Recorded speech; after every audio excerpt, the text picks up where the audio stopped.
हौसला न छोड़, सामना कर जहान का, वो बदल रहा देख रंग आसमान का। जीवन में कभी भी हौसला नहीं हारना चाहिए।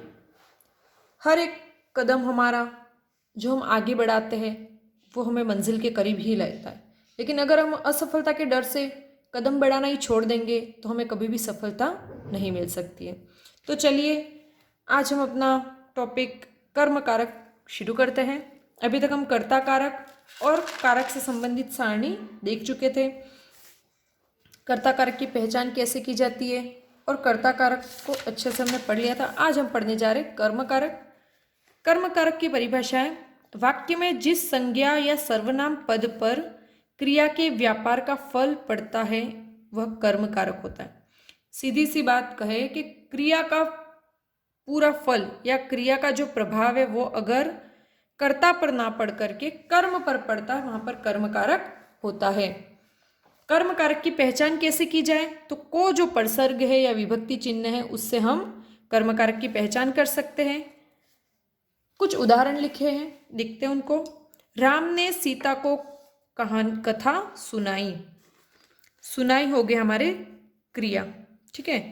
क्रिया के साथ हम पूछेंगे प्रश्न, क्या क्या सुनाई, कथा, ये हमारा क्या है, कर्म, लेकिन ये हमारा है मुख्य कर्म।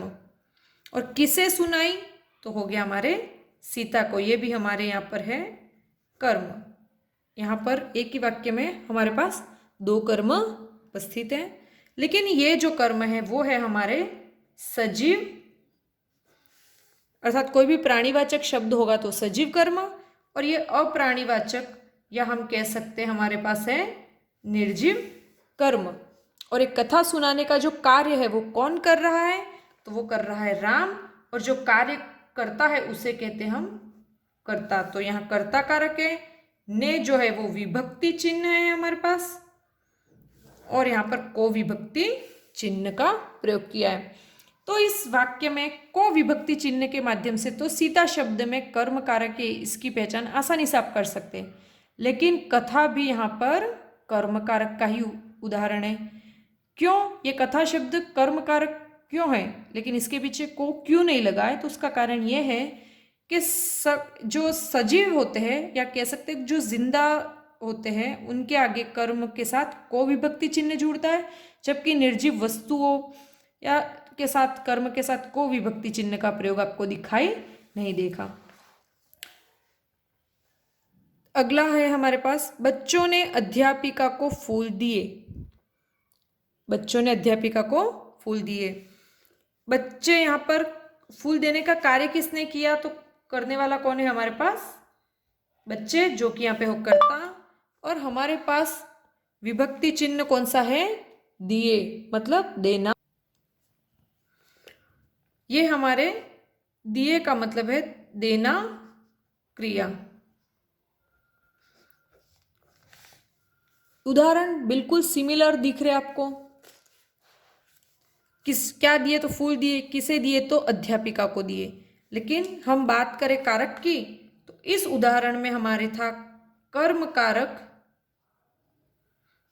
को विभक्ति चिन्ह जो था वो हमारे कर्म कारक के लिए था, और यहाँ पर ये जो अध्यापिका को यहाँ पर जो है, तो अगर यहाँ पर अध्यापिका को इसमें जो को कौन सा कारक है पूछा जाए, तो यहाँ पर हमारे कर्म कारक ना होकर के हमारे कौन सा कारक होगा, संप्रदान कारक। यहाँ पर इस वाक्य में हमारे पास कौन सा कारक है, संप्रदान कारक। सिर्फ क्यों, क्योंकि यहाँ पर बात हो गई दिए की। तो आपको एक बात अच्छे से सोच लेनी है, ध्यान रखनी है कि संप्रदान कारक में हमेशा किसी को कुछ देने की बात होगी, कि जहाँ पर किसी के लिए कुछ दिया जाए तो जिसके लिए दिया जाए उसमें संप्रदान कारक होता है। तो बच्चों ने फूल किसको दिए, अध्यापिका को दिए ना। तो देना, जहाँ पर भी आपको देने की क्रिया मिले, दिया, दिए, देना, कोई भी शब्द, तो वहां पर आपको कर्म कारक के स्थान पर संप्रदान कारक का प्रयोग करना है। आगे देखते हैं, करिश्मा ने पत्र लिखा। किसने लिखा, तो करिश्मा। तो करिश्मा तो हमारे हो गए कर्ता कारक, ने हो गया हमारे विभक्ति चिन्ह, और लिखना हो गया या लिखा जो है ये हमारे हो गई क्रिया। अब आता हमारे पास शब्द पत्र। अब इस पत्र के पीछे को तो लिखा नहीं है, करिश्मा ने पत्र को लिखा ऐसा तो है नहीं, लेकिन यहाँ पर क्या लिखा तो ये है पत्र, और ये पत्र जो है हमारे इसमें है कर्म कारक। तो यहाँ से स्पष्ट हो गया होगा कि अगर यहाँ पर कोई सजीव होता तो वहाँ पर को लगता, लेकिन निर्जीव चीजों के आगे कर्म के साथ को विभक्ति चिन्ह का प्रयोग नहीं मिलेगा। पुस्तक को मत फाड़ो। अब आप बोलोगे भाई यहाँ पर भी तो निर्जीव चीजें, पुस्तक कोई सजीव तो है नहीं, लेकिन उसके साथ भी को लगाए। तो देखो ये जो वाक्य है वो हमारे आज्ञा सूचक वाक्य है। तो मैंने भले कहा पुस्तक को मत फाड़ो, लेकिन मेरे सामने जो व्यक्ति है उस व्यक्ति को मैं कह रही हूं ना कि तुम पुस्तक को मत फाड़ो। तो यहाँ पर जो कर्ता है, तुम वह जो भी है, तो यहाँ पर कर्ता अंडरस्टूड है ना, वो साइलेंट है, लेकिन यहाँ पर ये जो पुस्तक है उसके साथ को जो लगा है वो यहाँ पर कर्म कारक के लिए प्रयुक्त हुआ है। ऐसे हम कर्ता कारक में पढ़ चुके थे। यहाँ पर अगर मैं कहती राम को विद्यालय जाना है, इसी यहीं पे साथ में लिख देती हूँ मैं ताकि स्पष्ट हो जाए ना, राम को विद्यालय जाना है, पुस्तक को मत फाड़ो या पुस्तक को फाड़ना नहीं चाहिए ऐसा कहूँ मैं, और यहाँ पे राम को। तो यहाँ पर ये जो राम को है यहाँ पर ये कर्ता कारक है, भले को विभक्ति चिन्ह का प्रयोग हुआ है। क्यों? क्योंकि जाने का कार्य कौन कर रहा है? राम। लेकिन पुस्तक को फाड़ने का कार्य कौन कर रहा है? जो मेरे सामने व्यक्ति है वो कर रहा है। तो उस व्यक्ति को मैं आज्ञा दे रही हूँ कि पुस्तक को मत फाड़ो। पुस्तक अपने आप में कोई कर्ता नहीं हो सकती, इसलिए यहाँ पर जो पुस्तक है वो कर्म कारक है, जबकि यहाँ पर जो राम है उसके बाद भले को विभक्ति चिन्ह लगाए लेकिन वो कर्ता कारक ही होगा, क्योंकि कर्ता कारक हमेशा सजीव होता है। ये बात आप याद रखें, क्योंकि कार्य कोई सजीव या कोई जिंदा व्यक्ति होगा वही कोई काम कर सकता है ना। कोई किताब या पेन कलम या कोई भी ऐसी चीज जो निर्जीव है वो कोई कार्य संपादित नहीं कर सकती। गुस्से को नियंत्रण में रखो, तो यहाँ मैं कह रही हूँ तुम या अपने गुस्से को नियंत्रण में रखो। तो यहाँ पर भी जो कर्ता है वो यहाँ पर साइलेंट है, और इसलिए गुस्से को जो ये है यहाँ पे कर्म कारक का प्रयोग किया गया है। तो इन सारी चीजों को हम नोट में लिख लेते हैं। पहली चीज तो हमको क्या लिखनी है नोट में कि हमेशा सजीव कर्म के साथ ही को विभक्ति चिन्ह जुड़ेगा, निर्जीव के साथ कभी भी को विभक्ति चिन्ह का प्रयोग हमको दिखाई नहीं देखा। और आज्ञा सूचक वाक्यों में नहीं, जो निर्जीव चीजें होंगी उनके साथ भी विभक्ति चिन्ह को का प्रयोग हमें दिखाई देगा।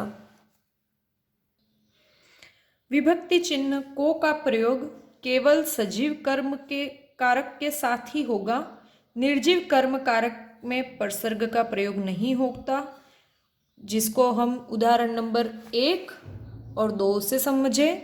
और आज्ञा सूचक शब्दों में निर्जीव के लिए भी को विभक्ति चिन्ह प्रयोग होगा, जैसे कि उदाहरण नंबर 4 और 5 में हमने देखा। कुछ और एग्जाम्पल्स लिख लेते हैं, कर्म कारक से संबंधित कुछ और एग्जाम्पल्स देखते हैं। लड़के ने चोर को बहुत पीटा, तो यहाँ पर चोर के साथ को विभक्ति चिन्ह है और ये सजीव कर्म है, इसलिए इसके साथ को स्पष्ट लिखा हुआ है। यहाँ पर हमारे हो गया कर्म कारक। जिस पद को मैं रेखांकित करूंगी वो चाहे संज्ञा शब्द हो चाहे सर्वनाम शब्द हो, वहां पर कर्म कारक का प्रयोग है या वो कर्म कारक का उदाहरण है। आपने हम लोगों को गणित पढ़ाई, तो हम लोगों को ये जो है यहाँ पर कर्म कारक है और गणित में भी कर्म कारक का ही प्रयोग है। मैंने सांप को रस्सी समझा, सांप को यहाँ पर कर्म कारक का प्रयोग है। सपना ने कल्पना को जगाया, कल्पना को कर्म कारक। अखिल ने फौजिया को पढ़ाया, फौजिया को कर्म कारक। यहाँ पर देखो सांप हो चाहे कल्पना हो चाहे फौजिया, ये सब चाहे सांप है जानवर लेकिन है तो सजीव ना, इसलिए सजीव होने के कारण यहाँ पर कर्म कारक का प्रयोग है। सजीव कर्म के कारण विभक्ति चिन्ह लगा हुआ है। ठीक है, राम ने रावण को बाण मारा, तो रावण को बाण मारा है ना, तो यहाँ पर ये दोनों भी, लेकिन ये निर्जीव कर्म है इसलिए यहाँ पर को का प्रयोग नहीं किया है। राम ने मुझे थप्पड़ मारा, ठीक है, तो यहाँ पर भी राम ने मुझे थप्पड़, तो ये जो मुझे है यहाँ पर जो ये मुझे है इसमें कर्म का प्रयोग हुआ है, कर्म कारक का। क्यों? क्योंकि जो मैं शब्द है इसकी द्वितीय विभक्ति जो देखे अपन तो वो बनती है मुझे या मुझको, ये कर्म कारक की द्वितीय विभक्ति या मैं का द्वितीय विभक्ति या कर्म कारक रूप है ना, तो ये दोनों हो गए हमारे कर्म कारक, ये दोनों। मुझे कुछ नहीं चाहिए, मुझे या कहूँ मुझको कुछ नहीं चाहिए, तो यहाँ पर भी मुझे जो शब्द है उसमें कर्म कारक है हमारे, भले सर्वनाम शब्द है लेकिन क्योंकि हमने बोला सभी कारक संज्ञा या सर्वनाम शब्द ही होते हैं इसलिए यहाँ मुझे भी कर्म कारक है। जलज फल खा रहा है, ठीक है, तो यहाँ पर खा रहा है ये तो क्रिया हो गई और उसके पहले शब्द आया है फल, लेकिन फल निर्जीव कर्म है इसलिए इसके साथ को विभक्ति चिन्ह का प्रयोग आपको नहीं दिख रहा है, ठीक है, नहीं दिख रहा है, यहाँ पर को नहीं लिखा हुआ है। क्यों? फल को खा रहा है ऐसा नहीं लिखा है क्योंकि निर्जीव कर्म है। बच्चा सोने से पहले दूध पीता है, तो ये जो दूध है ये भी हमारे कर्म कारक है, लेकिन दूध भी हमारे निर्जीव कर्म कारक है इसलिए इसमें भी को का प्रयोग आपको नहीं दिखाई दे रहा है।